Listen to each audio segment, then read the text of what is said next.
Indian सब continent और Sri Lanka island के बीच एक ब्रिज है जो लाइमस्टोन शोल से बना हुआ है।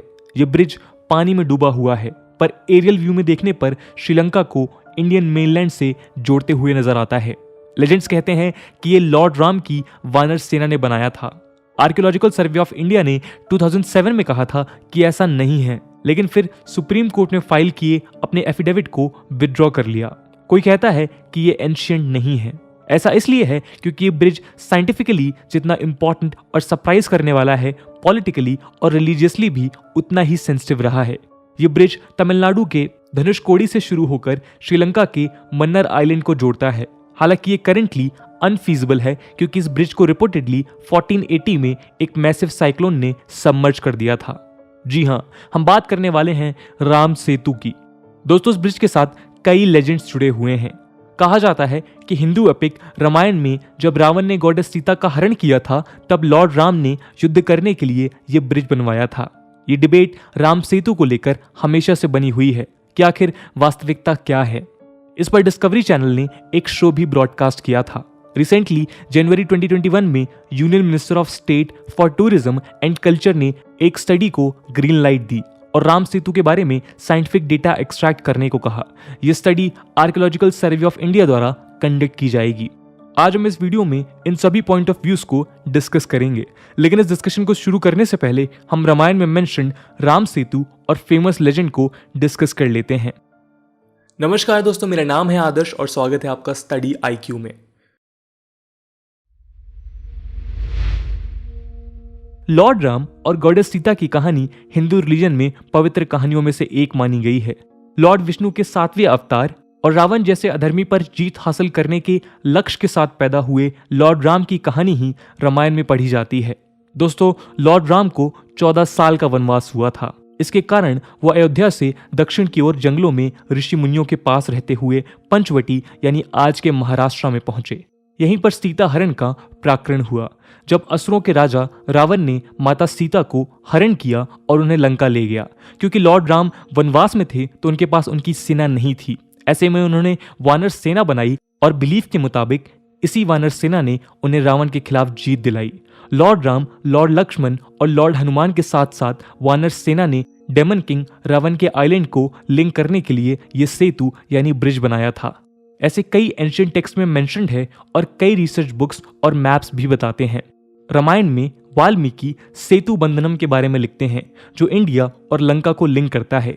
यह एंशिएंट ब्रिज दोस्तों 850 AD में एक पर्शियन जियोग्राफर इब्न खोरदादबे की एक किताब book of roads and kingdoms में भी मेंशन किया गया है। इसे सेट बंधाई यानी ब्रिज ऑफ द सी के नाम से रिफर किया गया है। इस ब्रिज का एक और मेंशन डच कार्टोग्राफर ने 1747 में किया था, जिसमें उसने इस रीजन को रमन कॉइल यानी राम टेम्पल के रूप में दिखाया था। ये मैप अभी थंजावुर सरस्वती महल लाइब्रेरी में रखा हुआ है। इसी तरह कई दशकों तक इस जगह का तरह तरह के मैप्स और कहानियों में मेंशन हुआ है। ये ब्रिज को एक दूसरा नाम भी दिया गया है। एक ब्रिटिश कार्टोग्राफर ने 1804 में इसे एडम्स ब्रिज कहा है। ये नाम अब्राहमिक लेजेंड पर आधारित है, जिसके अनुसार एडम ने यह ब्रिज समुद्र क्रॉस करने के लिए माउंटेन पीक पर पहुंचने के लिए बनाया था।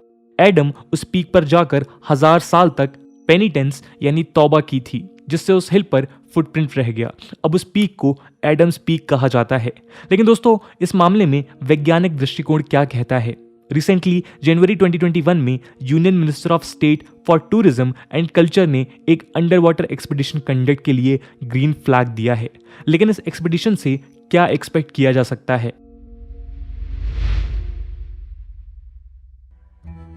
Indian council of historical research को आज के दिन तक अनगिनत प्रपोजल सबमिट किए गए हैं।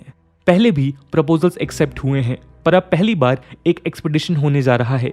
आर्कियोलॉजिकल सर्वे ऑफ इंडिया ने राम सेतु पर एक स्टडी का प्रपोजल अप्रूव कर दिया है, जो council for scientific and industrial research यानी CSIR और नेशनल इंस्टीट्यूट ऑफ ओशियनोग्राफी यानी NIO ने सबमिट किया था।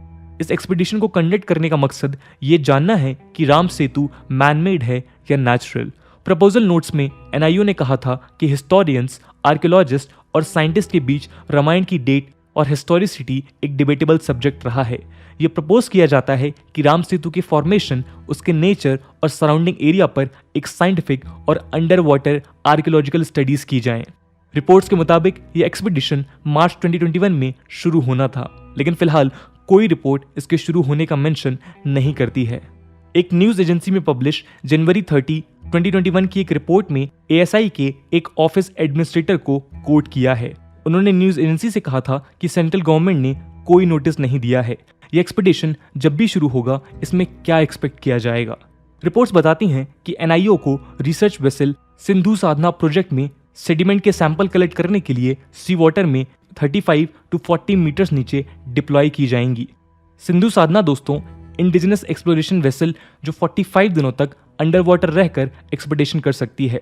NIO इसके बाद सेडिमेंट्स के एज डिटरमाइन करने के लिए एक्सपेरिमेंट्स करेंगे जो कार्बन डेटिंग टेक्निक्स के इस्तेमाल से होंगे, ताकि ये देखा जाए कि कोई आर्कियोलॉजिकल यानी पुरातात्विक रिमेन्स है या नहीं। इसके अलावा under water expedition geological time scale को समझने के लिए आर्कियोलॉजिकल एंटिक्विटीज, रेडियोमेट्रिक और थर्मोल्यूमिनेसेंस डेटिंग पर बेस स्टडी करेगा। Former union minister of state for tourism and culture Prahlad Singh Patel ने मीडिया से बात करते हुए कहा कि केंद्र सरकार ने राम सेतु का अंडर वाटर एक्सपीडिशन अप्रूव कर दिया है, क्योंकि दुनिया को ब्रिज के बारे में वैज्ञानिक रिसर्च पर बेस्ड एविडेंस के जरिए पता चलना चाहिए। राम सेतु दोस्तों इंडिया का एक सिग्निफिकेंट बायोस्फीयर रिजर्व भी है। यह मेरीन लाइफ इकोसिस्टम है जिसे डिस्टर्ब करना एनवायरमेंटल कंसर्न्स पैदा कर सकता है। यूपी गवर्नमेंट ने 2004 में सेतु समुद्रम शिपिंग कैनाल प्रोजेक्ट यानी SSCP को जब शुरू किया तो एनवायरमेंटल एडवोकेट्स और रिलीजियस एंथुसियास्ट के क्रिटिसिज्म का टारगेट बन गए। इस प्रोजेक्ट में पाल्क बे और गल्फ ऑफ मन्नार के बीच शैलो सी को खोदकर एक नैरो शिपिंग पैसेज बनाने का विजन रखा गया था। इसे इंडिया का ईस्ट और वेस्ट कोस्ट लिंक किया जा सकता है, जिससे श्रीलंका को घूमकर जाने की प्रॉब्लम्स और लॉजिस्टिकल इश्यूज खत्म हो सकते हैं। इस प्रोजेक्ट के इनिशियल असेसमेंट को national environmental engineering research institute यानी कि NEERI ने कंडक्ट किया था, जिसमें इंस्टीट्यूट ने एनवायरमेंटल रिस्क को रूल आउट करते हुए प्रोजेक्ट को फीजिबल बताया। हालांकि कैनाल की स्टेबिलिटी और प्रोजेक्ट के एनवायरमेंटल इम्पैक्ट को लेकर कई सवाल खड़े होते हैं। 2004 के वक्त इस काम में शामिल गवर्नमेंट एजेंसीज एंथुसियाज्म के साथ काम कर रही थीं और पब्लिक द्वारा उठाए जा रहे अनकंफर्टेबल सवालों को इग्नोर कर रही थी। 2007 में सुप्रीम कोर्ट ने एक इंटरिम ऑर्डर के साथ राम सेतु की ड्रेजिंग यानी खुदाई रोक दी थी। यह ऑर्डर एक प्ली के रिस्पॉन्स में था जो हिंदूज की इमेंस रिलीजियस वैल्यू से रिलेटेड थी। सब्सिक्वेंटली यूपीए गवर्नमेंट ने 2008 में RK पचौरी कमेटी का गठन किया, जो उस वक्त the energy and resources institute के डायरेक्टर जनरल भी थे। इस कमेटी ने पाया कि इस प्रोजेक्ट के कारण एनवायरमेंट को सीरियस थ्रेट्स होंगे। ये भी कहा गया कि यदि ऑल्टरनेट रूट भी लिया गया तब भी एनवायरमेंट को इम्पैक्ट होगा। पचौरी कमेटी की रिपोर्ट गवर्नमेंट के इकोनॉमिक क्लेम्स के लिए भी क्रिटिक का काम कर रही थी।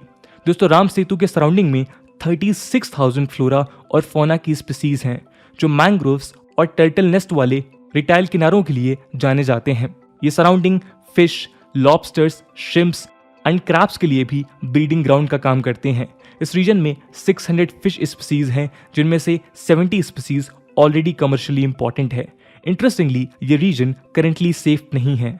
यहाँ ऑलरेडी थर्मल प्लांट्स जैसी जगहों से आने वाला वेस्ट डंप होता है, लेकिन क्योंकि इससे रिलीजियस सेंटिमेंट जुड़े हुए हैं तो राम सेतु के नेचुरल होने या मैनमेड होने वाले डिबेट पर फुल स्टॉप लगाया जाना बाकी है।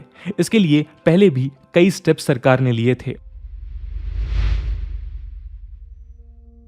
दोस्तों 2000 में भी एक एक्सप्लोरेशन शुरू किया गया था, हालांकि उसके कोई ठोस रिजल्ट सामने नहीं आए। एक सीनियर आर्कियोलॉजिकल जर्नलिस्ट ने बताया कि करीब 1.5 दशक पहले उनकी रिपोर्ट्स में बताया गया था कि एक्सप्लोरेशन के कोई रिजल्ट सामने नहीं आया है। उनकी रिपोर्ट के मुताबिक जब गवर्नमेंट ने अंडर द सी एक्सक्वेट करने की कोशिश की तो वो सी बेड तक नहीं पहुंच सके। यूनियन गवर्नमेंट लेवल पर दोस्तों 2005 में मेरीन आर्कियोलॉजिस्ट आलोक त्रिपाठी ने एक प्रपोजल सबमिट किया था कि राम सेतु के लिए एक अंडर वाटर एक्सपीडिशन कराना चाहिए। आलोक त्रिपाठी ने 2001 से 2009 के बीच under water archaeological research department for India को हेड किया था। उनका आइडिया ICHR ने अप्रूव भी किया था, लेकिन बाद में ICHR के न्यूली अपॉइंटेड चेयरपर्सन ने कहा था कि इस तरह के एक्सकवेशंस और कामों को करने का काम हिस्टोरियंस का नहीं है। ऐसे कामों के लिए ASI जैसी एजेंसीज हैं। आलोक त्रिपाठी ने एक न्यूज एजेंसी से कहा कि उन्हें नहीं समझ आ रहा है कि इस एक्सपीडिशन का क्या प्लान है। ASI ने कोई प्रपोजल को पब्लिसाइज नहीं किया है। त्रिपाठी कहते हैं कि उन्हें नहीं पता कि गवर्नमेंट ने सडनली जैसे ये प्रपोजल एक्सेप्ट किया और एक्सपीडिशन शुरू करने का भी डिसाइड किया, क्योंकि 2008 में कांग्रेस रजीम के अंडर ASI ने सुप्रीम कोर्ट में एक एफिडेविट सबमिट किया था। इस एफिडेविट में कहा गया था कि ब्रिज के आइलैंड्स और शोल्स नेचुरल फॉर्मेशन है और ये पॉसिबली तब बने होंगे जब श्रीलंका आइलैंड इंडियन लैंडमास से अलग हुआ होगा। ये वही एफिडेविट था जिसे बाद में विथड्रॉ कर लिया गया था। पर सवाल फिर वही उठता है कि ये ब्रिज आखिर है कितना पुराना। जियोलॉजिकल सर्वे ऑफ इंडिया ने प्रोजेक्ट रामेश्वरम के अंडर अपनी एक स्टडी में इंडिकेट किया है कि रामेश्वरम आइलैंड और श्रीलंका का तलाई मनार आइलैंड 7000 से 18,000 साल पहले एक्सपोज हुए थे। GSI के मुताबिक कोरल की डेटिंग से पता चलता है कि एडम्स ब्रिज यानी राम सेतु 500 से 600 ईयर्स पहले फॉर्म हुआ होगा। रामायण के मुताबिक ये ब्रिज एंशिएंट है, लेकिन फिलहाल कोई साइंटिफिक प्रूफ नहीं है कि ये मैनमेड ब्रिज है। ये ब्रिज रिपोर्टेडली 15वीं सेंचुरी तक पैदल पार किया जा सकता था। टेम्पल रिकॉर्ड्स बताते हैं कि राम सेतु 1480 तक सी लेवल के ऊपर था, लेकिन नेचुरल कैलेमिटीज के कारण ये डूब गया। दोस्तों, साइंटिफिक एविडेंसेस इवॉल्विंग टेक्नोलॉजीज और अप्रोच के चलते डेवलप हो रही हैं।